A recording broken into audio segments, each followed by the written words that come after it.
लोकसभा चुनाव को लेकर विपक्ष ने जिस तरह रिटायर्ड सुप्रीम कोर्ट के जज जस्टिस बी सुदर्शन रेड्डी को उम्मीदवार बनाया, उस पर राजनीतिक गलियारों से ज्यादा चर्चा सोशल मीडिया और यूट्यूब पे हो रही है। इन्फ्लुएंसर और यूट्यूबर इसे विपक्ष का एक बड़ा मास्टर स्ट्रोक बता रहे हैं, लेकिन इस मास्टर स्ट्रोक के कई नुकसान भी हैं। पता नहीं विपक्षी नेताओं ने उनका आकलन किया भी है या फिर नहीं। सबसे पहला नुकसान तो यही है कि अब न्यायपालिका के कांग्रेस द्वारा कथित राजनीतिकरण के आरोपों का क्या होगा। ये सही है कि बी सुदर्शन रेड्डी को रिटायर हुए 1 दशक से ज्यादा समय हो चुका है, लेकिन वो सुप्रीम कोर्ट के जज थे, ये भी एक सच्चाई है। कांग्रेस और दूसरी पार्टी भाजपा पर आरोप लगाती थी कि वो न्यायपालिका का राजनीतिकरण कर रही है, वो रिटायर्ड जजेस को राज्यपाल बना रही है और उनको सांसद ही बना रही है। लेकिन अब इस आरोप का क्या होगा, जब खुद विपक्ष एक रिटायर्ड जज को उपराष्ट्रपति का चुनाव लड़ा रहा है। ध्यान रहे, ये पहला मौका है जब किसी रिटायर्ड जज को उपराष्ट्रपति का चुनाव लड़ाया जा रहा है। इससे पहले कभी कोई भी रिटायर्ड जज ने चुनाव नहीं लड़ा है उपराष्ट्रपति का। हाँ, ये सही है कि सुप्रीम कोर्ट के तत्कालीन चीफ जस्टिस एम हिदायतुल्लाह ने कार्यवाहक राष्ट्रपति का पद संभाला था, लेकिन वो चुनाव नहीं लड़े थे। राष्ट्रपति और उपराष्ट्रपति दोनों का पद खाली होने की वजह से उनको कार्यवाहक राष्ट्रपति की जिम्मेदारी दी गई थी। गौर करने वाली बात एक ये भी है कि जिन बी सुदर्शन रेड्डी को विपक्ष ने उपराष्ट्रपति चुनाव में अपना कैंडिडेट बनाया, उनके साथ कांग्रेस के रिश्ते कुछ खास नहीं थे। साल 2007 से 2012 तक सुप्रीम कोर्ट के जज रहते हुए जस्टिस बी सुदर्शन रेड्डी ने तत्कालीन कांग्रेस सरकार को काले धन के मामले में लापरवाही बरतने और कोई कार्रवाई नहीं करने के लिए फटकार लगाई थी। और जब जस्टिस बी सुदर्शन रेड्डी को 2013 में गोवा का पहला लोकायुक्त बनाया गया, तो कांग्रेस पार्टी ने उन पर खूब हमला बोला। उनको गोवा के तत्कालीन मुख्यमंत्री मनोहर पर्रिकर का यस मैन तक कह दिया। सोचिए, कांग्रेस ने जिसको बीजेपी के एक नेता का यस मैन कहा, उसको उपराष्ट्रपति का उम्मीदवार बना दिया।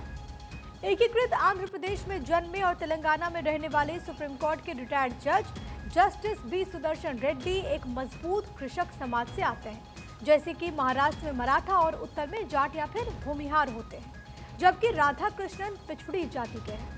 ऐसे में सवाल उठना लाजमी है कि बी सुदर्शन रेड्डी को विपक्ष की ओर से उपराष्ट्रपति चुनाव में उतारने की बड़ी गलती है या फिर मास्टर स्ट्रोक। खैर, विपक्ष उलझन से निकले उससे पहले ही कांग्रेस समेत अन्य विपक्षी पार्टीज के फैसलों और उनके नेताओं के हर सही गलत काम का बचाव करने वाले सोशल मीडिया के इन्फ्लुएंसर फुल एक्शन में दिख रहे हैं और इसे विपक्ष का मास्टर स्ट्रोक बताने में लगे हुए हैं। कई लोगों ने तो यूट्यूब पर प्रोग्राम बनाकर लाखों व्यूज भी हासिल कर लिया, जब कई लोगों ने कहा कि अब चंद्रबाबू नायडू घिर गए और इस वजह से केंद्र सरकार भी घिर गई। दरअसल विपक्ष के फैसले की तारीफ करने वाले लोग ऐसी दूर की कोडिंग खोजकर, जैसे कि आंध्र प्रदेश में जन्मे किसी व्यक्ति को उपराष्ट्रपति चुनाव में विपक्ष की ओर से अपना उम्मीदवार बना देगा, तेलुगु प्राइड के मुद्दे के तहत चंद्रबाबू नायडू को उनके पक्ष में वोट करने के लिए मजबूर कर देगा। हालांकि हकीकत यह है कि चंद्रबाबू नायडू और वाईएसआर कांग्रेस के नेता जगन मोहन रेड्डी दोनों ऐलान कर चुके हैं कि वो सत्ता पक्ष के उम्मीदवार सीपी राधा कृष्णन को ही वोट करेंगे। बी सुदर्शन रेड्डी के उम्मीदवार बनने के बाद उनके इस स्टैंड में कोई बदलाव नहीं है। हो सकता है कि तेलंगाना में भारत राष्ट्र समिति यानी कि बीआरएस के राज्यसभा सांसद बी सुदर्शन रेड्डी को वोट करे, जिसको लेकर विपक्ष कथित तौर पर दावा भी कर रहा है।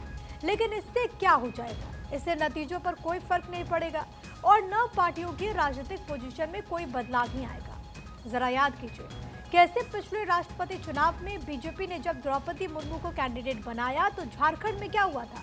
विपक्ष ने झारखंड के रहने वाले और वहीं से राजनीति करने वाले यशवंत सिन्हा को उम्मीदवार बनाया, लेकिन झारखंड में सत्तारूढ़ जेएमएम ने द्रौपदी मुर्मू को मतदान किया।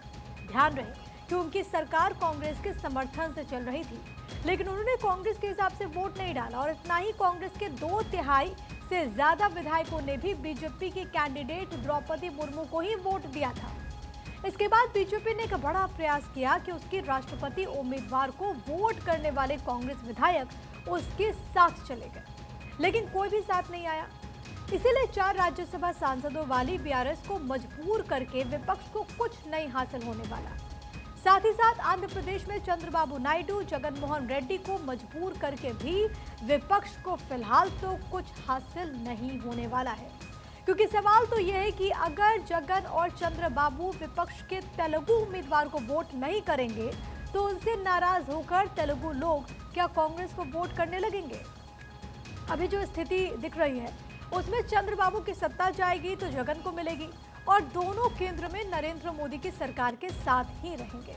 नायडू तो जब विपक्ष में थे तो उन्होंने कांग्रेस से तालमेल कर लिया था, लेकिन जगन तो विपक्ष में रहकर भी मोदी के साथ ही हैं। लेकिन विपक्ष के इस कथित और काल्पनिक मास्टर स्ट्रोक ने डीएमके को जब्त। आंध्र प्रदेश में तो अभी 4 साल बाद चुनाव है, लेकिन तमिलनाडु में तो 8 महीने में चुनाव होने वाले हैं। वहां के स्टालिन की पार्टी अगर पिछड़ी जाति के राधा कृष्णन के खिलाफ वोट डालती है तो अगले साल में विधानसभा चुनाव में चाहे जिस अनुपात में हो, लेकिन इसका कुछ असर जरूर पड़ सकता है। इन सब के बावजूद मौजूदा वक्त में एक बात जरूर सत्ता के गलियारों में चर्चा का केंद्र बन सकती है कि क्या कांग्रेस का मास्टर स्ट्रोक उस पर ही भारी पड़ सकता है। इसी खबर के साथ रुकेंगे फिलहाल एक बहुत ही छोटे